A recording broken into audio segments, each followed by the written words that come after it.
মামু কি করো? পড়তেছি। কি পড়তাছ? কি আর পড়মু? বই পড়তেছি। কি বই? তুই বুঝবি না। মামু বই পড়লে কি হয়? বই পড়লে জ্ঞান বাড়ে। জ্ঞান বাড়লে কি হয়? জ্ঞান বাড়লে মানুষের বিবেক বুদ্ধি বাড়ে, চিন্তা করার ক্ষমতা বাড়ে। এত চিন্তা করে কি হব? চিন্তা করতে করতে তো দিন দিন আলগা হইতাছ। আরে কি কথা এগুলা? এই চিন্তা সেই চিন্তা না, তুই খালি উল্টাপাল্টা বোঝাস।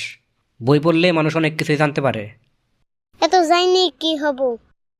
বই পড়লে মানুষ শিক্ষিত হয়, বিবেকবান হয়, ধৈর্যশীল হয়, অন্যের ক্ষতি করে না, মানুষের পাশে থেকে সাহায্য সহযোগিতা করে। এগুলা কি বইয়ে লেখা আছে? হ, লেখা আছে। সরাসরি লেখা না থাকলেও ঘুরায় পেছায় অনেক জায়গায় লেখা আছে। বড় হইলে বুঝবি। সেদিন যে একটা চোর ধরা পড়ছিল, সেই চোর